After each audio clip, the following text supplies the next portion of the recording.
Where do we stand right now on the latest between Saquon and the Giants? He does not believe that whatever the Giants have offered is enough, and the two are not going to produce a deal by the 4 p.m. Eastern deadline. In the world of football, today was a very, very big day in regards to two franchise cornerstones for their respective organizations. And the response that they got and the fate of both of these players is unclear, and their reactions are expected. And I think it's a microcosm of a much bigger problem in the NFL. So before we get to the content, make sure you drop, like, subscribe, and turn on our notifications to help the channel grow. Now that we got all that out of the way, work!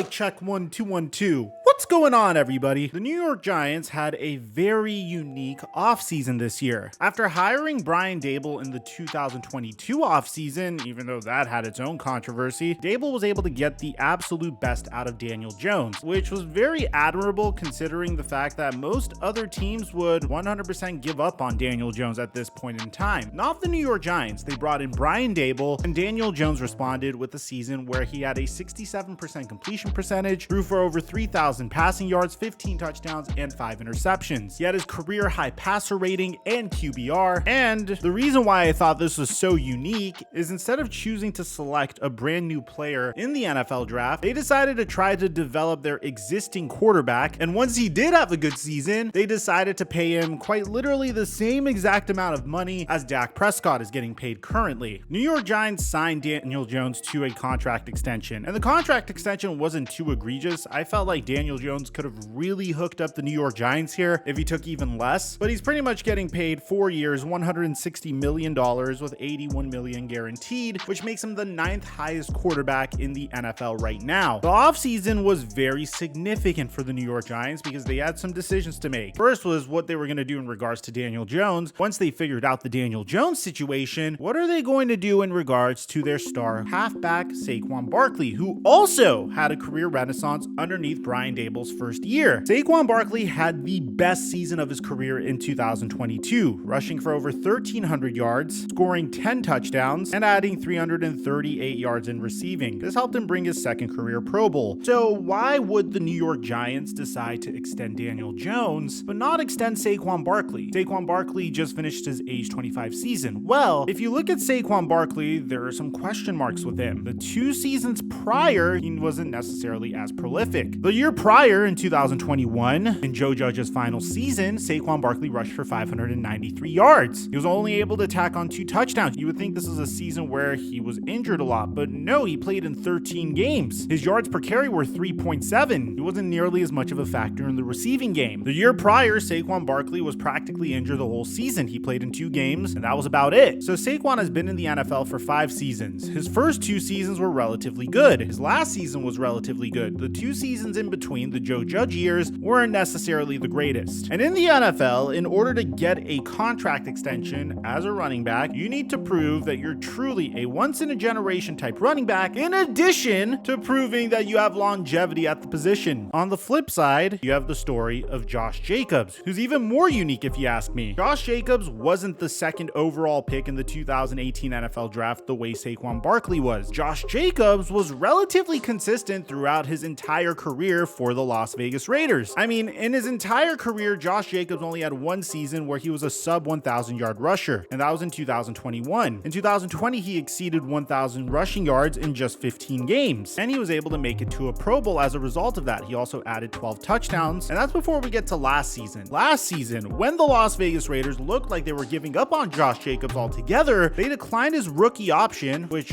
to me was absolutely insane if you ask me, because that's another season you could have had a first-round running back on your roster, and we'll get to the philosophy of that in just a sec. And they just ran Josh Jacobs to the ground, DeMarco Murray style. I mean, the last time I saw something like this, it was straight up DeMarco Murray's final season as a Dallas Cowboy. If you look at all the rushing attempts that Josh Jacobs had in the years prior, you look at 242 in his rookie year, 273 in his sophomore year, 217 in his 2021 season, and 340 last year. They really try to run him to the ground. round. And he responded with the best season a running back could have in the NFL. Running backs have been in some trouble recently, and we have to agree that something is really off here. I mean, Dalvin Cook, for instance, made it to the Pro Bowl for the past 4 seasons, and he got released by the Minnesota Vikings. The Dallas Cowboys cut Ezekiel Elliott, a player that they signed to a huge contract extension just 3 years prior. Many thought that Tony Pollard was going to be the future for the Dallas Cowboys at the running back position, but that wasn't the case either. Cowboys didn't sign Tony Pollard to a contract extension. The running back position has been in jeopardy for quite some time. Anytime you see a halfback getting a huge contract extension, it's perceived to be an outlier. Last time a running back signed a long-term contract extension worth $10 million or more per year, it was Nick Chubb in 2021. The reason I'm bringing this up is today we found out that Saquon Barkley was unable to reach a long-term agreement with the New York Giants. And as a result of this, he is expected to hold out for the New York Giants and to not report to training camp. The Giants are not expected to see Barkley until later this summer. If then, Barkley will have decisions to make as to when he is willing to report. The same could be said about Josh Jacobs, although I think Josh Jacobs is being a little bit more aggressive here. Josh Jacobs wasn't able to reach a contract extension with the Las Vegas Raiders, and at the same time, he is expected to hold out. So time is up for these two to sign a contract extension. The only way they could play is if they decide to play on the franchise tag. And it's just getting worse and worse for running backs. You need to understand, back in the 80s and 90s, you looked for a running back and you built an offense around him, mainly because finding the quarterback talent that was necessary to have a prolific pass-first offense was very atypical during that era of football, which just goes to show you how much the game has grown and how crazy it is now. But back then, that was the way you would get things done. And the running back position has been severely devalued in the 2010s and even more so in the late 2010s. There was a brief renaissance in the form of Christian McCaffrey, Ezekiel Elliott, and Dalvin Cook,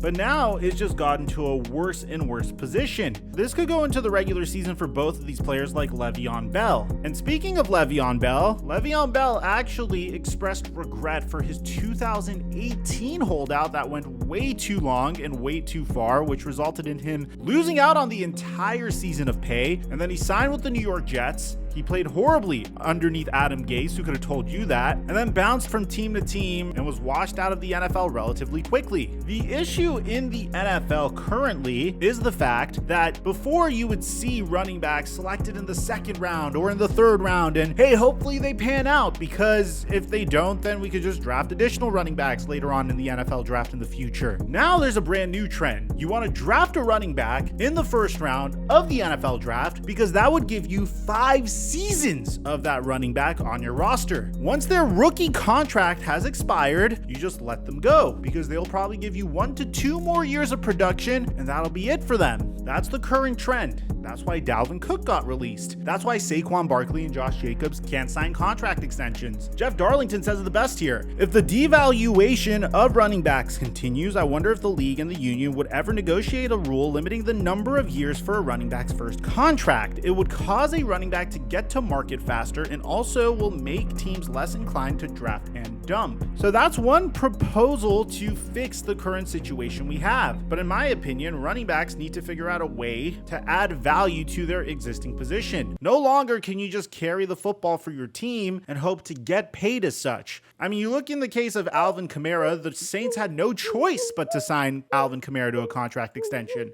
It wasn't even a thought in their minds. And if you look at Alvin Kamara's entire career, this man doesn't have a single season in his entire career where he rushed for over 1,000 yards. So why is he considered to be such a remarkable player? How is he able to make it to the Pro Bowl for each and every year of his career except the 2022 season? Well, that is because he is a nightmare in the passing game. He is a whole other receiver you need to account for. When you account for yards from scrimmage, Alvin Kamara is one of the best running backs in the NFL. So when his contract expired, then the New Orleans Saints had no choice but to sign Alvin Kamara to a contract extension. But Jeff Darlington reaffirms our fears. He tweets out the fact that the QB tag in 2015 nearly doubled, the wide receiver tag also nearly doubled, but the running back tag has regressed in recent years. And the reason is what we stated prior to this. One general manager told him that he doesn't think this trend of the diminishing contracts for the position is going to end anytime soon.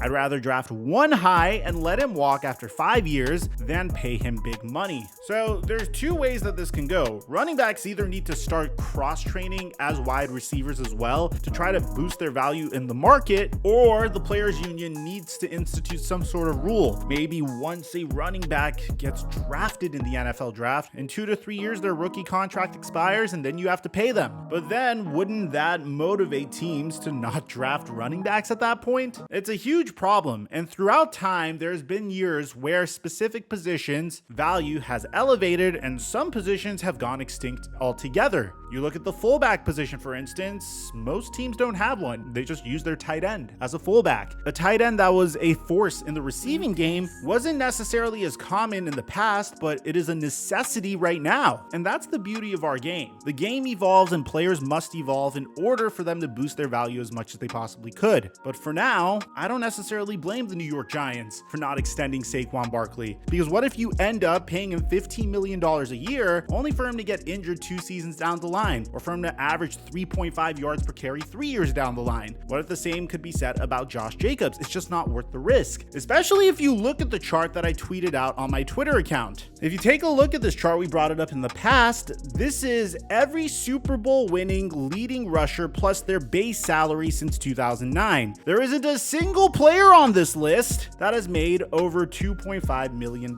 Now you might say, hey Mike, the Seattle Seahawks were paying Marshawn Lynch a lot of money during that time, and that's fair, but we're talking about the leading rushers in the Super Bowl. He didn't even lead the team in rushing in the Super Bowl that year. Hell, maybe if Russell Wilson handed off the ball at the goal line, he would have been there in the 2014 slot and my point would have been proven wrong. But that's besides the point. This chart indicates that you do not need to pay a running back $15 million plus in order to win a Super Bowl. And one of the major ways that you make it to the Super Bowl is with proper asset allocation. So let me know in the comment section down below, what is the resolution to this problem? I'd like to hear what you have to say. Aside from that, I'm your boy Mike, and I'm dropping our mic until our next upload.